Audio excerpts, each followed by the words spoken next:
Ya, baik. Selamat sore semuanya. Assalamualaikum warahmatullahi wabarakatuh. Selamat sore, Pak. Oke, harusnya seperti biasa jadwal kita jam 4 ya, tapi kebetulan saya agak keperluan, jadi kita majukan ke jam 3 sore ya, Bu, ya, dari hari ini. Um, Kemudian di minggu lalu kita bahas soal anomali panas bumi dan juga citra satelit ya, jadi mungkin karena kebetulan juga kemarin di proyek UTS sudah diberikan tugas untuk membuat hal yang berkaitan dengan interpretasi dari citra satelit. Jadi mungkin pembahasan kemarin nggak terlalu banyak ya, juga kemudian di tugas yang semestinya saya kasih yang tadinya mau dikasih kemarin tapi nggak jadi karena memang udah diberikan tugasnya pada saat proyek UTS kemarin ya, jadi mungkin ada beberapa tugas yang kita geser gitu ya. Nah, lanjut ke pertemuan kali ini. Untuk sekarang kita akan bahas soal geokimia fluida panas bumi, dan sebetulnya juga berkaitan dengan geotermometer dan juga sedikit menyinggung soal survei geokimia. Nah, satu hal yang cukup unik sebetulnya dari eksplorasi atau eksplorasi panas bumi, atau kita mungkin lebih spesifik ke arah eksplorasi dulu ya, eksplorasi panas bumi, yang cukup menarik adalah eh, kita dituntut untuk kayak agak sedikit meramal. Jadi intinya ada manifestasinya di permukaan, terus kemudian ada istilahnya fluidanya yang keluar ke arah permukaan, tapi kemudian kita dituntut untuk memprediksi apa yang sebetulnya terjadi, bagaimana kondisi di bawah permukaan ya, suhunya berapa, terus kemudian kondisi fluidanya seperti apa, ya, susunan anion kationnya seperti apa. Nah, itu kita prediksi, kita perkirakan dari fluida yang muncul ke permukaan itu. Kira-kira kalau di eksplorasi maksud prinsipnya seperti itu. Jadi fluida itu adalah salah satu jadi senjata utama kita dalam eksplorasi panas bumi, sangat penting perannya ya. Kemudian fluida ini kemudian dimanfaatkan dalam salah satu metode survei panas bumi, yaitu survei geokimia ya. Nah, ini cukup spesifik karena dia memang betul-betul mengidentifikasi karakteristik kimia dari fluida hidrotermal atau fluida panas bumi yang muncul ke permukaan.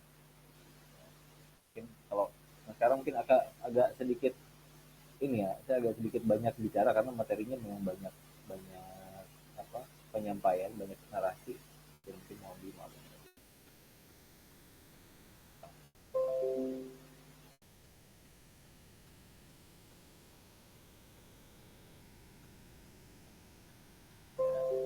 Kalau secara garis besar judul materinya ya agak beda sedikit dengan tahun lalu lah ya, tapi intinya materinya sama. Nah, kalau bicara soal survei geokimia ya, sebetulnya apa tujuan dari survei geokimia dalam eksplorasi dan evaluasi panas bumi? Yang tadi sudah disinggung sedikit bahwa sebetulnya survei geokimia ya, itu menggunakan fluida panas bumi yang muncul ke permukaan. Kemudian tujuannya adalah untuk mengetahui karakteristik kimia sistem panas bumi ya, karena ternyata eh, secara kimiawi fluida panas bumi dari masing-masing sistem panas bumi, misalkan contoh antara yang di ini yang terkenal aja ya, karena saya di Jawa Barat, jadi misalkan yang di Bogor ya, yang di Gunung Salak, misalkan dengan yang di Kamojang, atau dengan yang di daerah Jawa Tengah di Ungaran dan sebagainya, itu masing-masing punya karakteristik kimia yang berbeda-beda. Nah, penyebabnya apa? Bisa karena memang kondisi asal fluidanya ya, air tanahnya yang berbeda, atau kemudian interaksi antara batuan dan fluida atau air tanah atau gasnya juga beda ya, mungkin karena jenis batuannya beda, sehingga nanti hasil fluida panas bumi yang dihasilkan juga akan berbeda. Kemudian kedua, untuk mengetahui tipe sistem panas bumi ya, apakah dia didominasi oleh fase liquid ya fluidanya, atau didominasi oleh fase vapor ya atau uap. Gitu. Jadi nggak perlu semuanya bentuknya cair, atau bisa juga dalam bentuk uap. Kemudian yang terakhir adalah mengetahui temperatur fluida panas bumi di kedalaman tertentu, yang maksudnya di reservoir, di mana fluida panas bumi yang sebelum dia naik ke atas ke arah permukaan itu tersimpan ya di reservoir. Itu ya. Jadi goalnya adalah mengetahui temperatur fluida panas bumi di sana. Ya. Apakah kira-kira temperaturnya cukup ya, atau misalkan temperaturnya kurang untuk jadi pembangkit tenaga panas bumi, nah, seperti itu. Nah, itu diketahui dari survei geokimia. Nah kan kalau misalkan survei yang lain, misalkan geofisika, nah itu lebih ke karakteristik fisiknya, jadi tidak berhubungan dengan karakteristik kimianya. Nah, itu penting nanti kita bahas di pertemuan minggu depan, karena minggu depan kan materinya soal eksplorasi panas bumi secara keseluruhan ya. Gitu.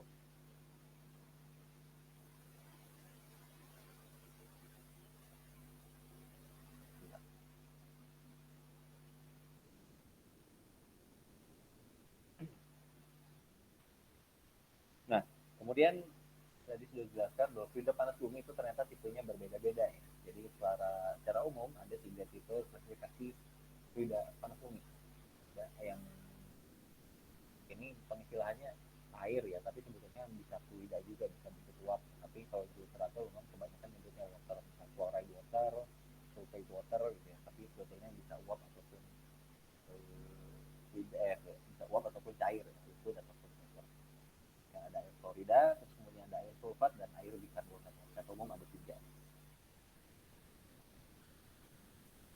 Kemudian karakteristiknya seperti apa masing-masing? Untuk air klorida, yang chloride water itu biasanya sebagai penggerak PLTP ya. Jadi dia cukup sangat bisa dibilang sangat, kalau fluidanya tipe chloride water, dia sangat potensial untuk dijadikan PLTP ya. Bagus. Kenapa? Karena kondisi pH-nya pertama netral. Ya. Karena kondisi pH-nya netral, otomatis berarti kan dia nggak terlalu tinggi atau terlalu rendah. Yang beresiko sebetulnya terlalu rendah ya asam, karena nantinya kalau asam itu dia bisa meningkatkan resiko korosi di instalasi PLTP-nya ya, kan pakai pipa ya untuk mengalirkan fluidnya, itu bisa terjadi korosi.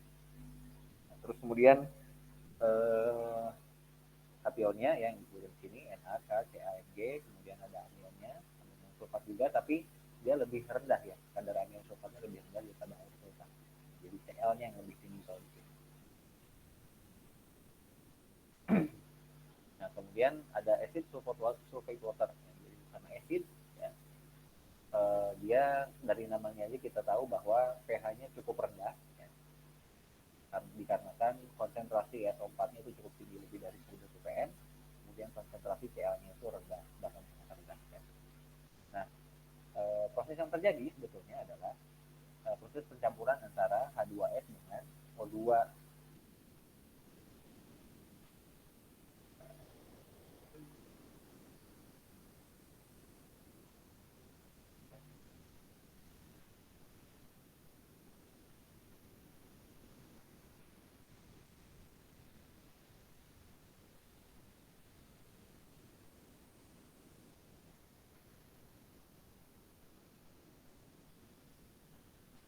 Ya, proses yang terjadi adalah pencampuran antara H2S dan O2, jadi menghasilkan H2SO4. Nah, H2S-nya ini gimana? Kalau misalkan kita baca-baca soal proses vulkanisme ya, proses gunung api ya, biasanya gas-gas yang dihasilkan dari gunung api itu salah satu jenisnya adalah H2S ya. Jadi H2S ini dihasilkan oleh proses vulkanisme, kemudian bercampur dengan air ataupun oksigen yang dekat dengan permukaan, kemudian begitu dia keluar jadilah H2SO4. Jadi air sulfat yang memang sifatnya asam ya. Nah, bisa jadi synthesis ya, jadi dari uap yang dipanaskan, atau memang berasal dari volatilnya, langsung dari proses magmatisme yang langsung keluar menjadi air sulfat. Jadi tadinya mungkin volatil terus kemudian menjadi fase cair. Nah, karena sifatnya yang ada 2 kemungkinan ini yang synthesis ya, dari uap yang terpanaskan, atau misalkan dia berasal dari apa, langsung dari magmatiknya secara langsung. Artinya ada 2 kemungkinan ini. Kemudian oleh sebab itu sebetulnya kita tidak bisa menentukan dengan pasti apakah dia kondisi suhu asalnya seperti apa ya. Karena ada 2 kemungkinan ini, synthesis ataupun yang magmatik sulfur chloride ya, sehingga tidak digunakan sebagai geotermometer. Nah, istilah geotermometernya nanti kita bahas di belakang.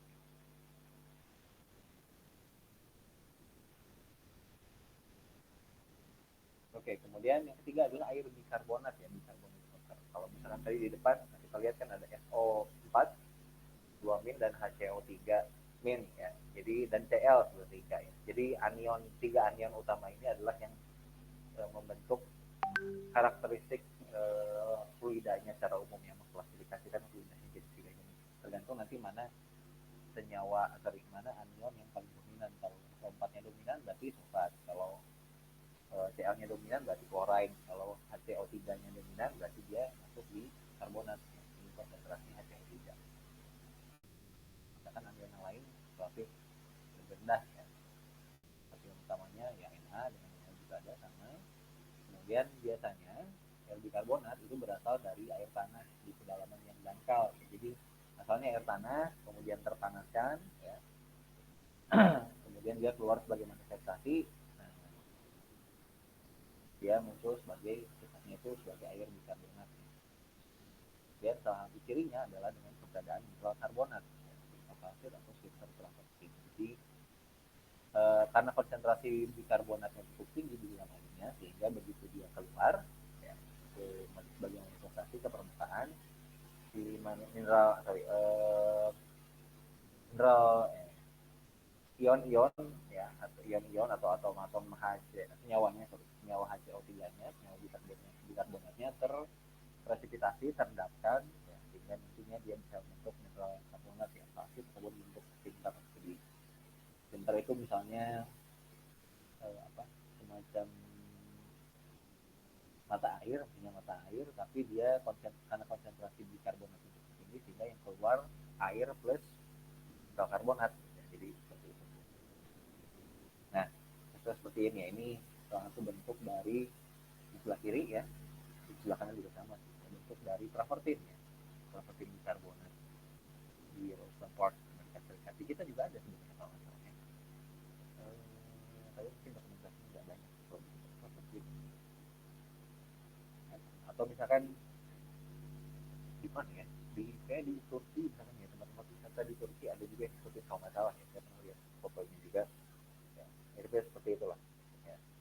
Artinya ada daerah panas bumi ya, ada manifestasi, ada air panas biasanya, kemudian yang keluar banyak mineral karbonat, salah satu ciri dari air. Ya, kemudian ada juga jenis keempat ya, ini brine. Kalau brine itu lebih merujuk kepada larutan dengan konsentrasi unsur terlarut yang tinggi ya. Jadi bisa Cl-nya tinggi ya, Cl-nya SO4-nya tinggi, HCl3-nya juga bisa tinggi ya, mungkin tinggi juga, tapi Cl-nya biasanya relatif lebih tinggi ya, misalnya 10.000 sampai 100.000 ppm ya, ini cukup tinggi. Kemudian tinggi Na, K, dan Ca. Kemudian karena unsur terlarutnya cukup banyak ya, di dalam brine, maka pH-nya akan menjadi sedikit asam. Kemudian densitasnya tinggi jelas karena padatan terlarutnya tinggi. Nah, kemudian biasanya merupakan fluida yang terjebak di dalam formasi batuan sedimen atau air fonat. Jadi dalam proses pembentukan batuan sedimen, ya, agennya kan air. Ya. Biasanya material sedimen yang terdapatkan bersama air. Kemudian kalau kemudian ditutup lagi dengan material sedimen baru, ya, otomatis air yang semula itu terendapkan dengan material sedimen tadi yang di bawah lapisan bawahnya, itu nanti kan airnya akan terjebak ya. Terus kemudian lapisan sedimennya makin banyak, tekanannya makin tinggi, sehingga nanti airnya yang terjebak di situ akan punya konsentrasi padatan terlarut yang tinggi. Maka jadilah brine. Nah, ini dia karakteristik yang membedakan antara bicarbonate water dan juga brine. Salah satu antara berbagai lokasi di dunia. Ya, kita lihat kalau misalkan ini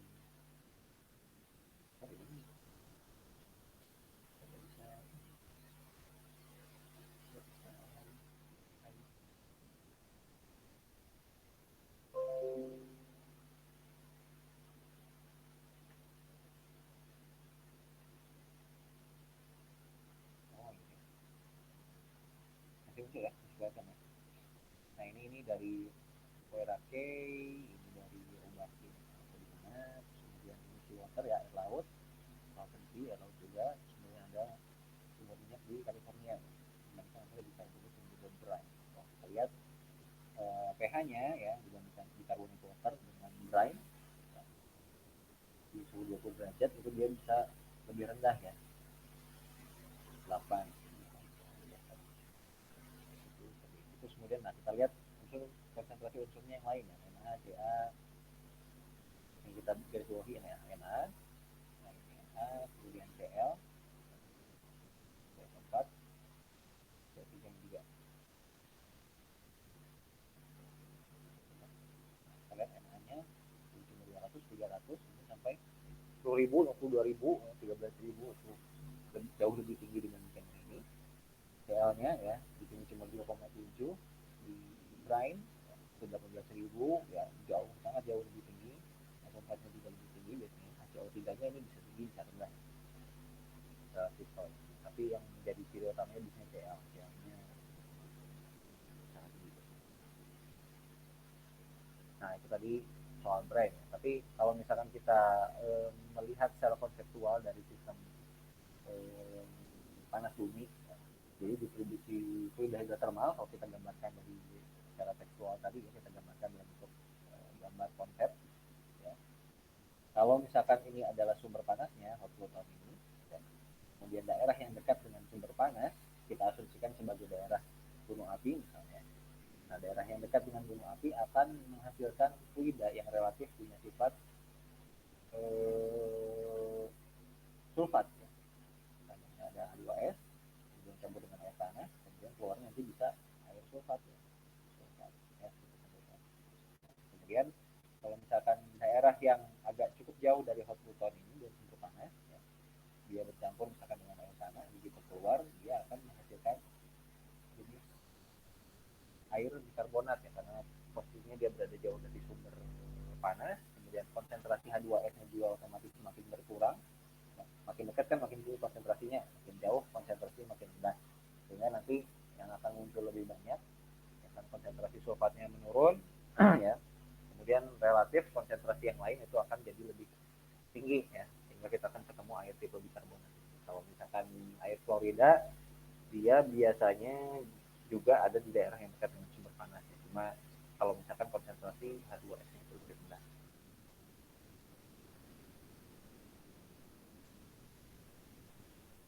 Nah ini ya, ini hampir sama juga ya.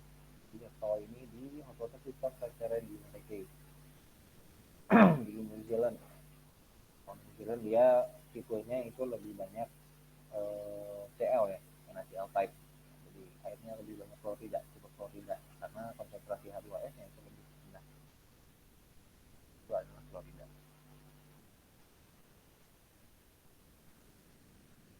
Dan faktor yang mempengaruhi komposisi fluida hidrotermal ya. Jadi ada beberapa faktor yang bisa mempengaruhi. Pertama adalah asal airnya. Ya. Seperti tadi misalkan di awal, kalau misalkan memang asalnya dari volatil langsung dari magma, ya berarti kemungkinan besar yang muncul airnya sulfat, sulfatnya asam. Mungkin nanti bisa ketemu dengan air tanah ya, interaksi antara fluida dengan batuan dan sebagainya, sehingga nanti komposisi fluida ini bisa berubah. Nah, tapi asal airnya itu juga salah satu yang mempengaruhi. Kemudian input unsur dan senyawa volatil dari magma ya. Apakah nanti ada unsur yang bercampur dari magma ya, ada air volatil atau enggak yang bercampur dengan fluida hidrotermal tadi. Kemudian selanjutnya kesetimbangan fluida dan juga mineral ya. Jadi selama kalian sumber panas, fluidanya keluar, ya, ini kan batuan ya, batuan samping, selama dia jalan ke atas sampai nantinya keluar sebagai manifestasi, dia kan berinteraksi dengan batuan nih. Batuan kan komposisinya mineral ya. Nanti antara fluida dengan mineral pada batuan, dia akan saling berinteraksi sehingga untuk kesetimbangan ya. Nah, hasil reaksinya apa? Hasil reaksinya adalah alterasi hidrotermal. Nah, ini hasil interaksi antara fluida dengan batuan samping atau dengan mineral. Kesetimbangannya itu yang dimaksud adalah alterasi hidrotermal ya. Kemudian ada boiling dilution. Jadi apa istilahnya, seberapa besar, istilah boiling di sini bukan boiling mendidih ya, tapi lebih ke perubahan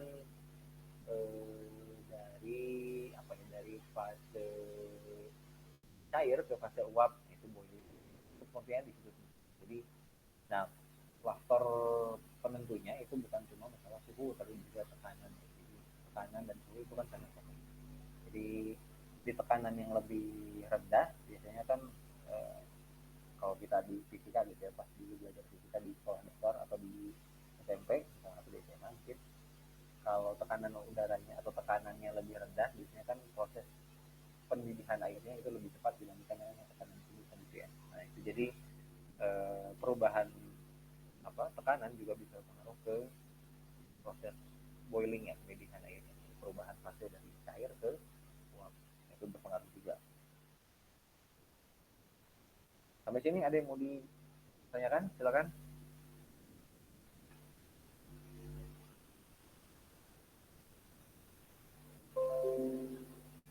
Tidak ada? Oke, kalau tidak ada saya lanjutkan ya. Nah, kemudian oke. Oh ini ya. Ya. Nah, itu bentar. Kayaknya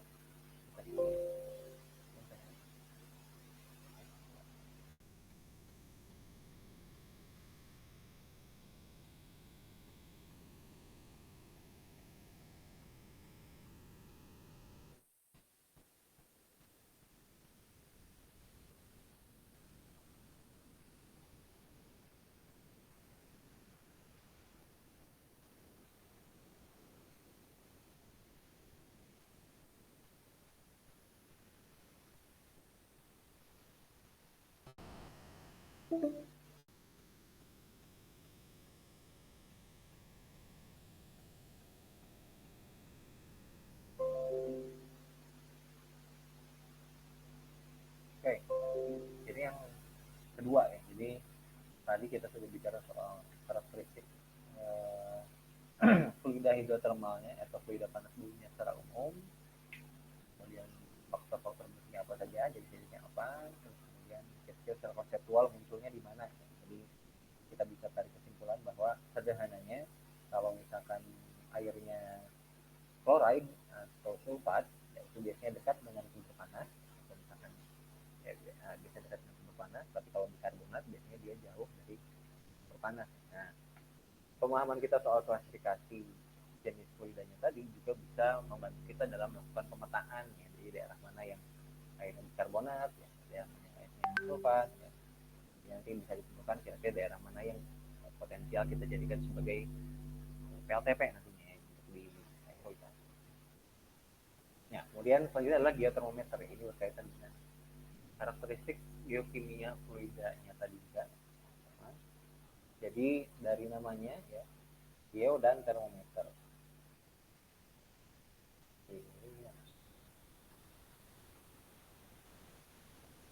Ada geo, ada termometer. Nah, jadi termometer itu kan kita pakai alat yang kita pakai untuk mengukur atau mengukur suhu dari objek yang kita ingin ukur suhunya, misalkan suhu badan, suhu air, suhu ruangan, ya, dan sebagainya, itu termometer yang kita gunakan. Tapi kemudian di depannya dikasih geotermometer, ya. Artinya kita istilahnya kita menggunakan dalam tanda kutip alat untuk mengukur suhu di bumi, atau dalam lebih spesifiknya suhu yang ada di bawah permukaan di suatu sistem panas bumi. Geotermometer ini biasanya digunakan istilahnya di panas bumi. Jadi salah satu cara untuk mengestimasi suhu bawah permukaan di suatu sistem panas bumi. Ya, karena tadi ya, kalau di panas bumi itu objek yang ingin kita eksploitasi itu asalnya dari bawah, fluidanya asalnya dari bawah. Kita tidak tahu kondisi di bawah permukaan seperti apa, ya. Terus kemudian tentunya kita juga nggak bisa tiba-tiba ada dulu ya, ada panas nih, misalnya ada manifestasi, ya udah kita bor aja misalnya, itu juga nggak bisa tiba-tiba ngebor di situ kan, karena bor itu adalah kalau dalam eksplorasi mau tambang ataupun panas bumi itu kan jadi salah satu langkah terakhir kita, final step kita dalam eksplorasi ya. Jadi setelah ngebor ya nanti tinggal estimasi model dan sebagainya, itu step kita terakhir di lapangan ya, karena pertama effort yang harus dilakukan juga besar, yang harus mendatangkan alat bor ya, bayar kru, bayar geologis dan sebagainya kan, itu kan perlu biaya juga, perlu effort juga ya. Kemudian juga pekerjaannya juga cukup lama ya, mungkin nggak bisa, apalagi di panas bumi ya, ngebornya sampai ratusan, bahkan mungkin bisa sampai tembus 1000 meter gitu kan, itu itu mungkin pekerjaannya nggak akan bisa selesai dalam waktu itu, nggak akan seperti itu ya, karena semakin dalam masalahnya otomatis semakin banyak. Nah, itu masalah waktu, masalah biaya ya. Terus kemudian dan ketidakpraktisannya juga. Jadi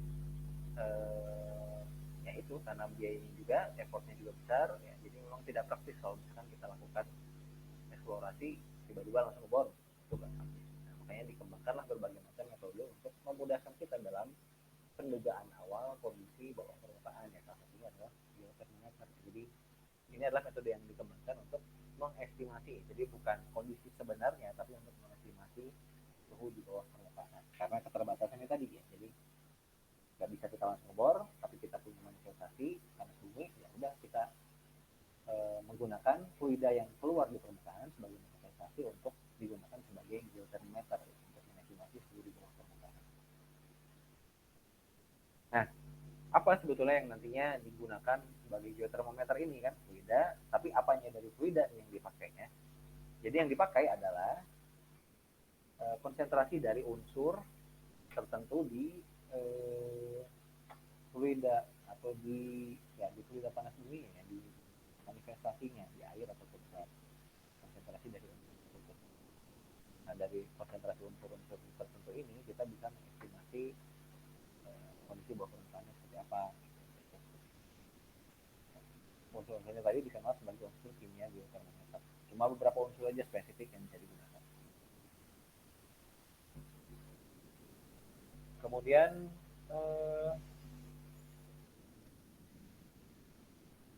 beberapa faktor sebetulnya yang mempengaruhi unsur kimia geotermometer adalah, pertama dia tergantung temperatur pada kedalaman.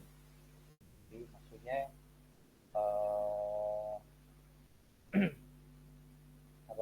temperatur di kedalaman 100 dan 200 itu jelas berbeda ya.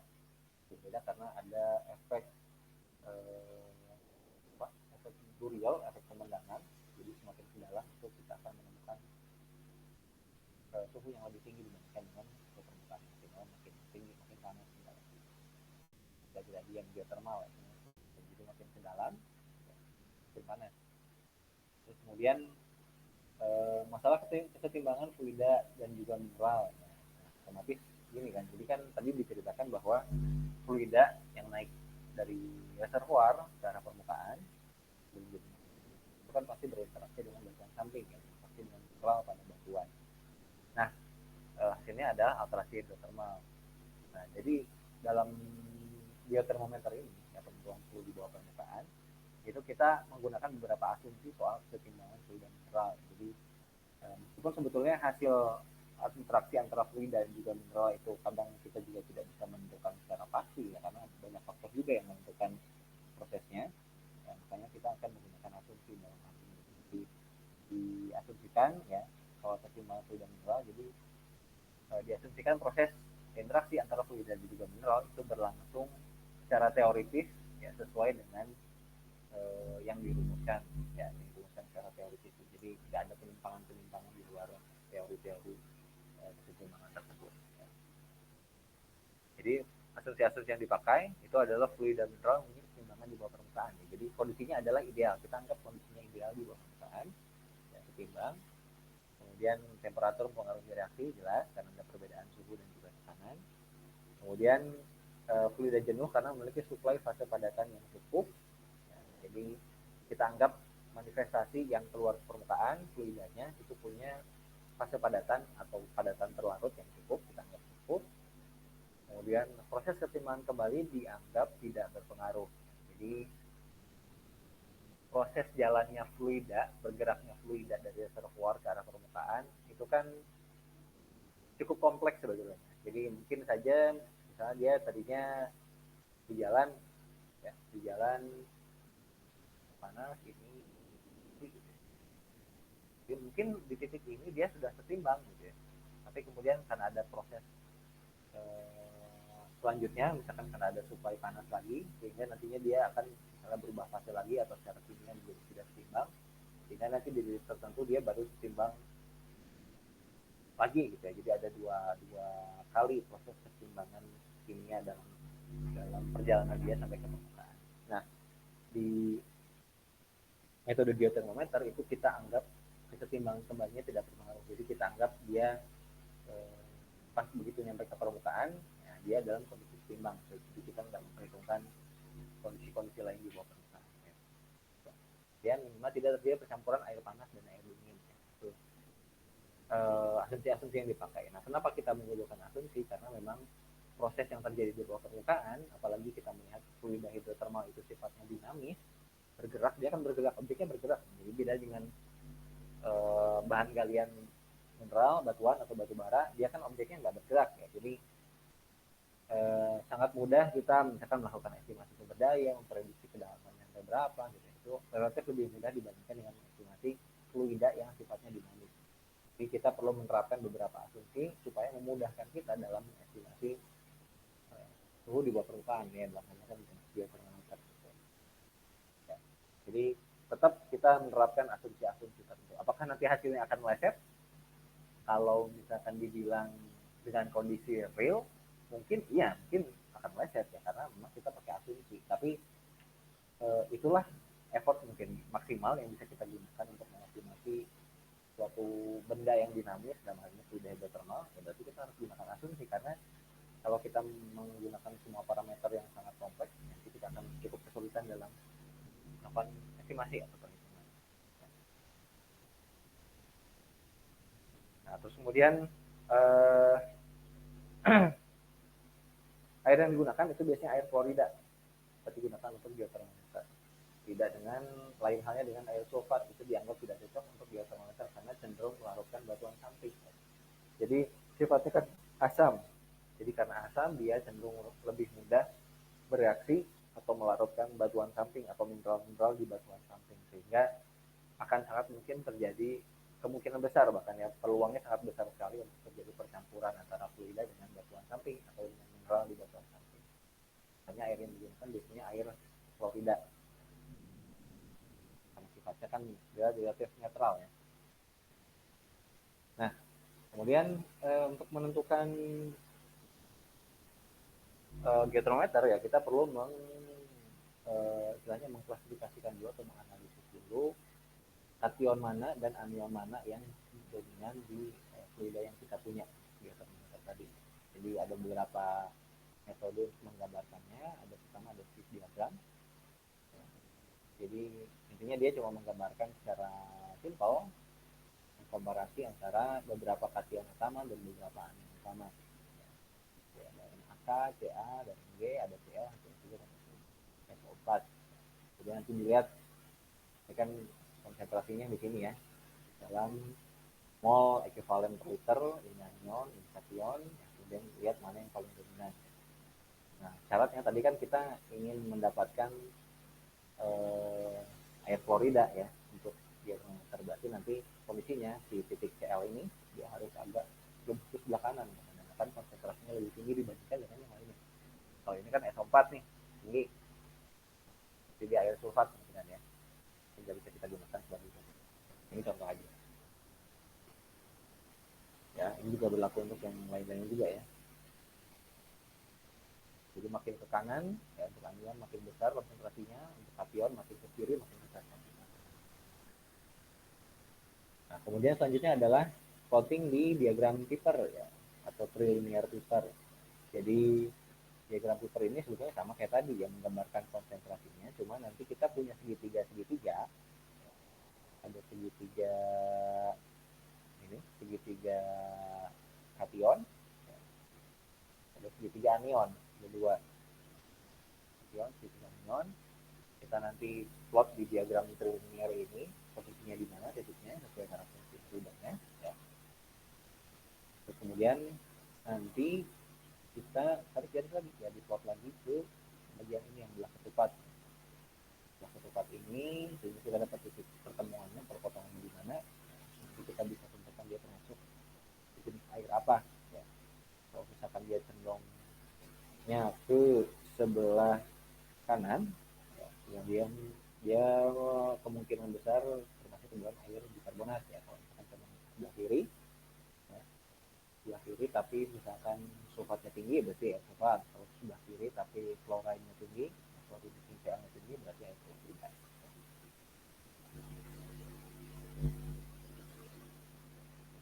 classification-nya ini. Klasifikasinya ada 4 ya, kalau dia sini menggambarkannya 4. Ada merah ini ya. Kemudian dia ada fresh water di sini. Terus ada yang ancient groundwater, dia masuknya berarti brine. Ini berarti sulfat. Ya, ini berarti bikarbonat. Hitam bikarbonat. Ada 4. Sampai sini ada yang mau ditanyakan dulu?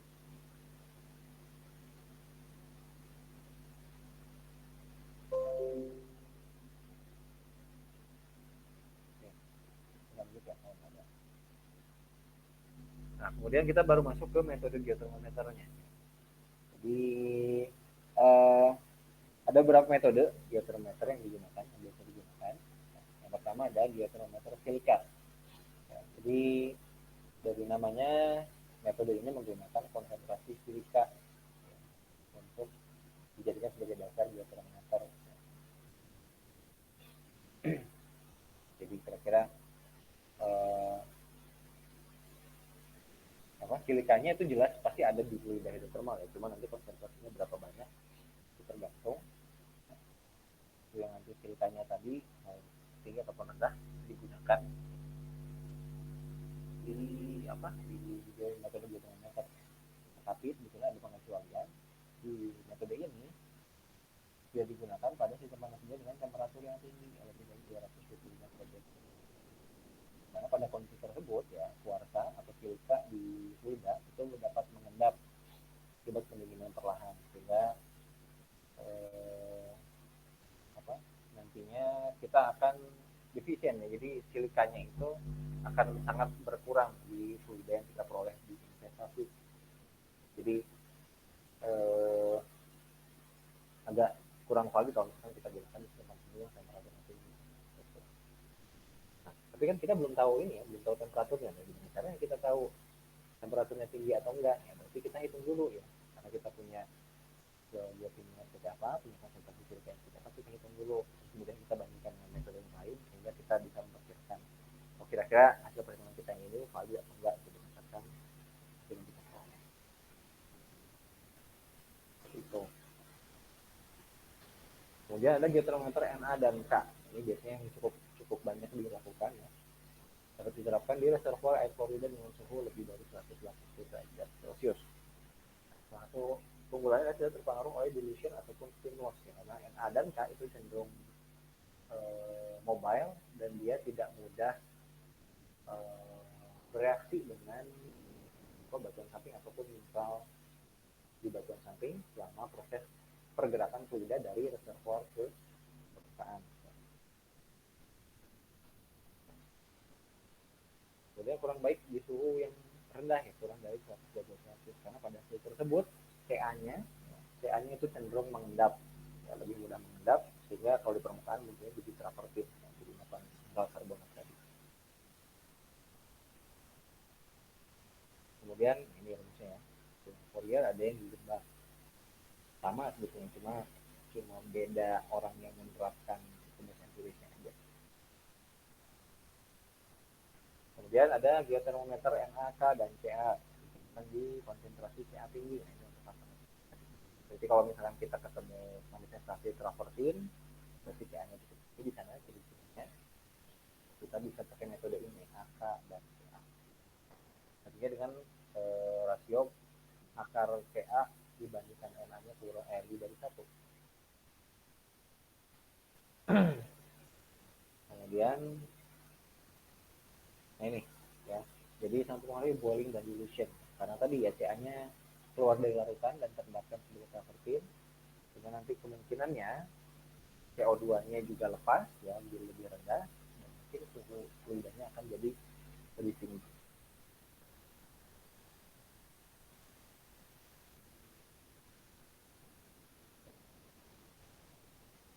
Nah, kemudian metode geotermometer skema ya, jadi tata caranya atau diagram alur pengerjaannya ya. Kita pertama tentu punya sampel mata air panas dulu ya, dari manifestasi panas ataupun gas gitu kan. Kemudian kita punya temperatur di manifestasinya berapa ya, secara realnya di airnya itu berapa derajat Celcius. Kemudian jalan yang selanjutnya kita analisis data di laboratorium dari analisis suhu udara ya. Kalau bisa analisisnya secepat mungkin dari setelah kita mengambil sampel ya, karena mencegah dari misalkan perubahan konsentrasi unsur tertentu ya, perubahan sifat fisiknya yang disimpan terlalu lama. Kemudian kita dapat kationnya ya, NaK, Mg misalkan, terus kemudian kita plot di diagram tersinari atau yang tadi yang trilinear sifat diagram super. Kemudian dari NaK, Mg konsentrasinya kita dapat dia termometernya estimasinya berapa ya. Kemudian kita bisa analisis sifat kimia fisik fluida dan estimasi suhu di bawah permukaan ya, berdasarkan data temperatur di permukaan, berdasarkan dia termometer dan juga karakteristik fluida. Jadi ada 3 item hubungan kita analisis sifat kimia fisik fluida dan estimasi suhu di bawah permukaan. Nah ini contoh salah satu daerah, ini udah WKP belum ya? Kayaknya udah WKP ya, udah WKP existing di daerah Oma dan Tulehu, Kabupaten Maluku Tengah. Jadi dia statusnya sudah WKP, wilayah kerjasama tinggi, dan bukan lagi sudah bukan lagi wilayah eksplorasi ya, dia sudah oke dan sudah siap untuk di proses pengembangan ya, proses eksplorasi. Daerahnya kalau kita lihat di sebelah kanan, peta geologinya peta geologi regional ya. Kemudian batuannya didominasi batuan vulkanik bermuatan. Nah ini hasil coating oh iya, ini konsentrasi fluida hidrotermalnya ya, dari beberapa sumur, ada 3 sumur, 3 mata air. Nah, kita lihat konsentrasi klorinnya cukup tinggi ya, klorinnya cukup tinggi, karbonatnya juga cukup tinggi, sehingga kita bisa klasifikasikan sebagai chloride water ya, atau karena bikarbonatnya juga lumayan tinggi, relatif lebih tinggi dibandingkan S4 ya, bisa kita bilang chloride bikarbonat lah ya, 2 apa apa sih, ini sebenarnya wajar aja. Jadi kalau chloride aja gitu. Ya, ini hasil plotnya di diagram trilinear tadi ya. Nah, CL S4 dan HCl3 ya. Kita bisa melihat dia cenderung lebih ke atas bentuknya. Terus kemudian sebelah kanan ini juga sama ya sebenarnya. Kurang lebih sama juga, tapi yang CL-nya 2/100, boron bagi 4, ada juga lithium ya. Dia untuk menganalisis absorption ya. Jadi absorpsi dari anion-anion pada fluida tersebut. Nah, ini secara konseptual ya. Jadi karena kita punya HCO3 yang relatif lebih tinggi daripada SO4, kemudian fluoride-nya lebih dominan ya.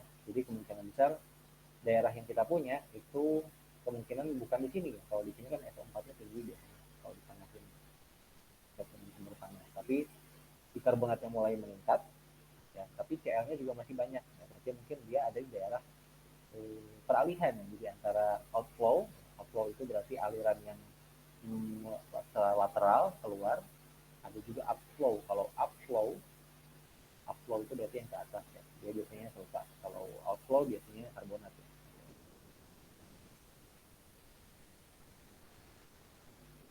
Jadi karena HCO3-nya mulai meningkat, SO4-nya rendah, tapi CL-nya juga masih tinggi, nah kemungkinan dia ada di sini ya, di daerah peralihan sini. Masih cukup dekat dengan sumber panas ya. Bisa kita juga ya, kemungkinan besar bisa kita bisa kita eksploitasi di sini ya, kalau misalkan nggak ada resiko kebencanaan, misalkan gunung batu seperti mana ya, bisa kita, kalau misalkan resikonya kebencanaannya rendah, kita bisa geser ke arah yang lebih mendekati pusat gunung apinya ya, atau sumber panas. Ada well ya, kita dekatkan ke sana ya, dengan catatan tadi kita punya risiko kebencanaan yang relatif lebih rendah. Nah, seperti itu kira-kira.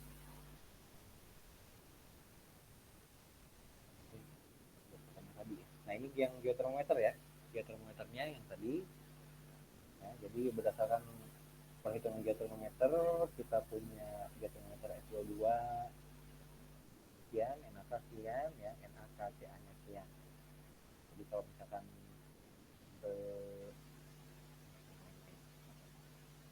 ya, kalau berdasarkan kondisinya tadi, nggak ada suhunya ya. Kalau berdasarkan di sini kan yang di NaK dan Ca itu suhunya 226, 2251, 239 ya. Itu kan suhunya lebih dari 225. Kalau lebih dari 225 yang SO2 itu kan dianggap kurang valid. Sehingga yang ini sebetulnya bisa kita eliminasi yang SO2. Tidak kita gunakan, tapi kita gunakan nanti untuk estimasinya bisa yang ini ya, yang NaK atau NaK dan Ca. Jadi tergantung kondisi daerah tersebut. Kalau misalkan kondisi konsentrasi Ca-nya tinggi ya berarti nanti kita pakai ini ya. Tinggi. Kalau misalkan Ca-nya relatif lebih rendah ya berarti bisa kita gunakan di ilmu permukaannya ya. Oke. Tapi kalau misalkan kita lihat secara umum kita gunakan yang dua ini kita bisa lihat suhunya itu berkisar antara 134 sampai 23 ya, kalau Arnoldson. Kalau yang Fournier Truesdale itu yang 226 sampai 251 ya, misalnya begitu lah di atas ya, mungkin bisa sampai di atas 200 derajat Celcius ya. Itu cukup tinggi juga, pembandingnya tergolong yang panas tinggi. Nah kemudian selain air ya, selain dari fluida berbentuk cair air, itu geotermometer juga bisa menggunakan gas panas bumi ya. Gas reaktif misalkan H2O, CO2, H2S, NH3, H2N2, CH4 ya. Atau misalkan bisa juga menggunakan gas-gas yang inert atau konservatif ya. Inert itu kan berarti yang lebih stabil, yang tidak reaktif ya. Biasanya gasnya dia xenon, radon, gitu lah, golongan itu pokoknya.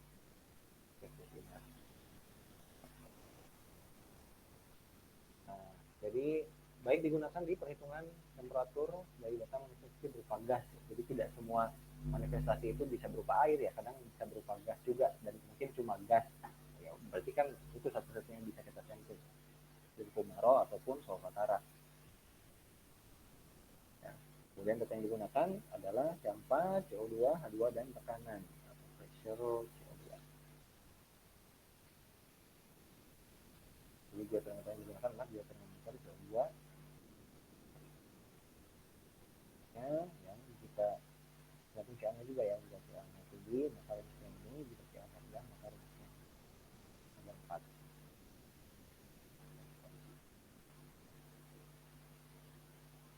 Nah ini salah satu contohnya di daerah daerah Kamojang di Garut, Jawa Barat. Mungkin orang-orang Jawa Barat sudah cukup familiar dengan daerah Kamojang yang cukup terkenal selain daerah panas bumi juga, ini juga tempat wisata ya. Di, aktif memang tempat apa ya, pembangkit listrik panas buminya aktif, tapi di sekitarnya juga kawah-kawahnya itu jadi tempat wisata. Ini salah satu data dari skripsi teman saya juga. Karakteristik gas ya di daerah tersebut di Kamojang itu kita lihat bahwa ya, jadi karena dia daerahnya daerah berupa kawah gitu ya, terus kemudian kebetulan dekat juga dengan pusat gunung apinya ya. Kemudian nah ini dia kita bisa lihat bahwa konsentrasi sulfatnya itu jauh lebih tinggi ya dibandingkan dengan klorida ataupun bikarbonat. Ini non-stable ya. Tapi di beberapa, nah ini mata air, ini kawahnya ya, kawah yang K, kawah. Kemudian di mata air Siun dia letaknya agak cukup jauh kalau nggak salah, dia konsentrasi bikarbonatnya yang tinggi. Dan kalau ini kawah Cipayung, ini kayaknya mungkin agak lebih tidak terlalu jauh ya. Jadi mata airnya lebih jauh, tapi kawah Cipayung ini agak dekat dengan kawah-kawah yang lain. Ya. Konsentrasi sulfatnya juga masih ada, cukup tinggi, tapi bikarbonatnya juga sudah meningkat, nggak sampai 10 mata air.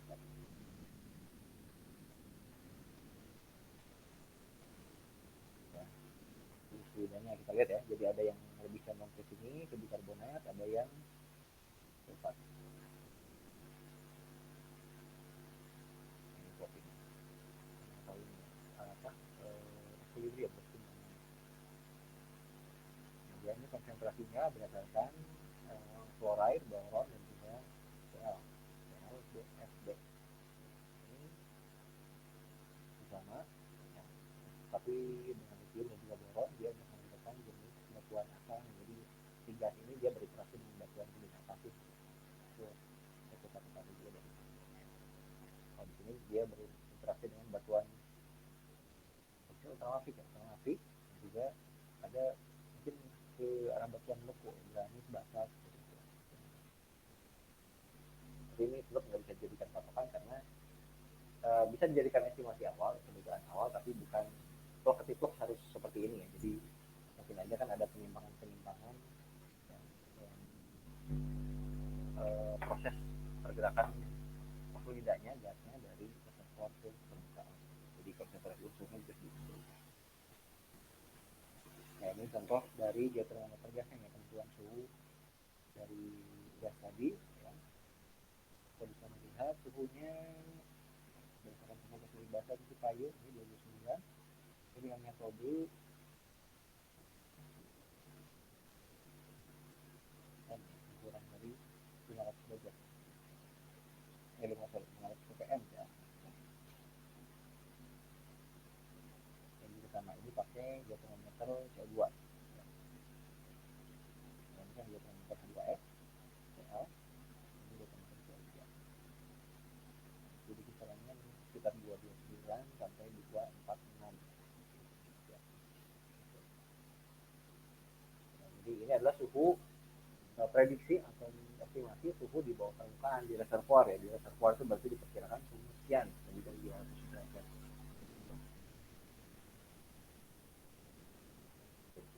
Ada yang mau ditanyakan dulu atau didiskusikan soal ini?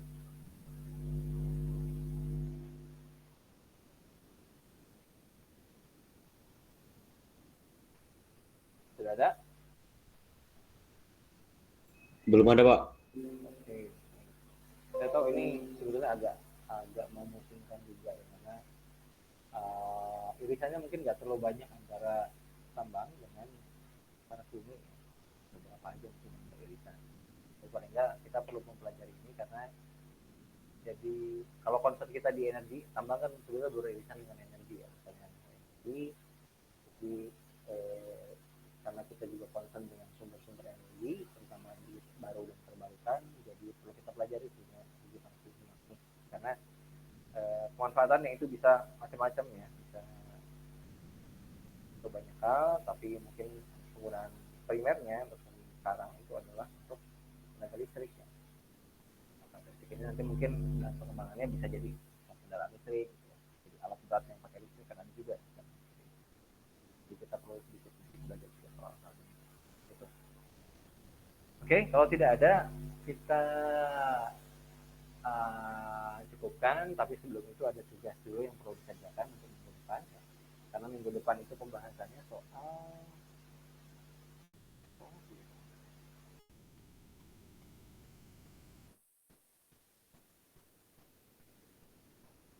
ya betul, pembahasan minggu depan itu soal eksplorasi panas bumi judulnya. Jadi mungkin sebenarnya sudah dibahas sedikit demi sedikit ya dari pertemuan-pertemuan sebelumnya, tapi mungkin akan kita coba rangkum jadi satu kesatuan di pertemuan besok. Kita bahas soal eksplorasi panas bumi. Ya, ada beberapa hal yang biasa dilakukan di eksplorasi panas bumi, tentunya sudah pernah dibahas juga di pertemuan sebelumnya. Ada metode geologi, geokimia, geofisika, kemudian ada juga interpretasi penginderaan jauh lewat satelit ataupun citraan satelit. Nah, jadi untuk sebagai pengantar di pertemuan kita minggu depan ada tugas pengumpulannya itu saya minta nanti mungkin di hari Sabtu atau Minggu ya, nanti saya coba infokan di ya juga. Enaknya sih Sabtu ya supaya nanti sebelum kuliah saya bisa baca-baca dulu tugasnya, jadi bisa sedikit review juga. Jadi tugasnya adalah menjelaskan jenis-jenis metode yang digunakan dalam survei geofisika untuk eksplorasi dan eksplorasi panas bumi. Jadi geofisika kayaknya belum dibahas ya dari pertemuan-pertemuan sebelumnya. Jadi kita coba kondisinya udah sedikit beririsan di sini, biologi tentunya udah sebelumnya sudah dibahas. Kita akan tugaskan untuk metode geofisikanya. Jadi coba nanti dijelaskan, kalian cari tahu metode geofisika apa yang digunakan untuk survei geofisika di eksplorasi dan evaluasi tanah bumi. Sebutkan jenis-jenisnya apa, terus kemudian jelaskan metode tersebut ya.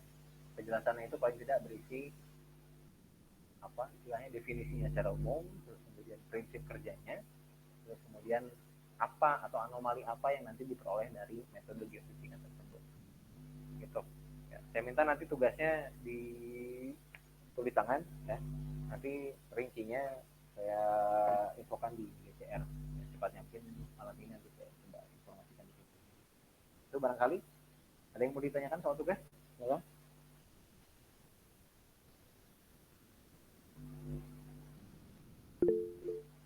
Ya, silakan. Pak, mau bertanya untuk tugasnya ini tulis tangan atau boleh diketik ya Pak? Tugasnya tulis tangan nanti. Tulis tangan tapi di upload di GCR ya.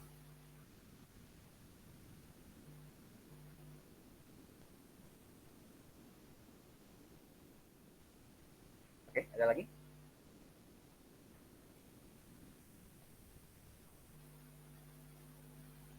Cukup? Baik. Kalau misalkan cukup dan sudah jelas soal tugasnya, kita cukupkan sekian. Mungkin nanti saya akan tambah penjelasannya juga lagi di GCR ya, di simak aja.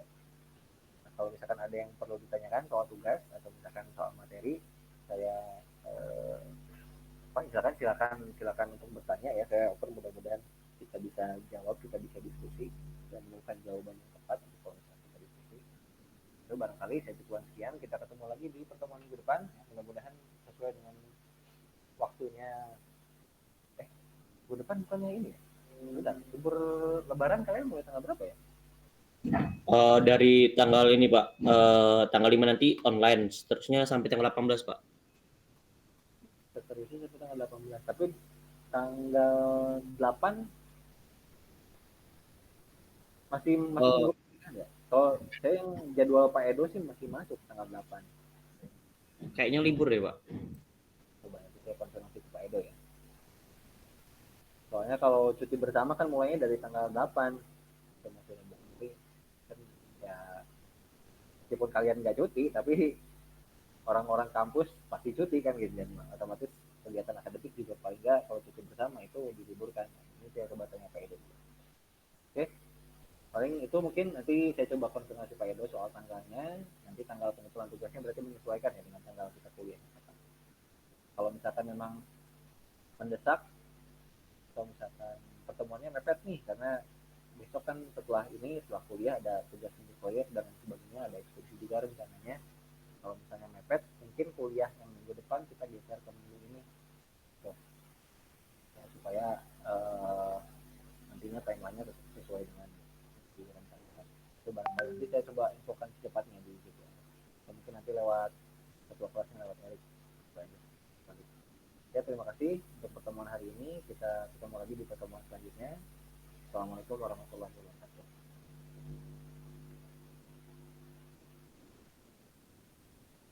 Waalaikumsalam warahmatullahi wabarakatuh. Terima kasih Pak. Terima kasih Pak. Terima kasih Pak.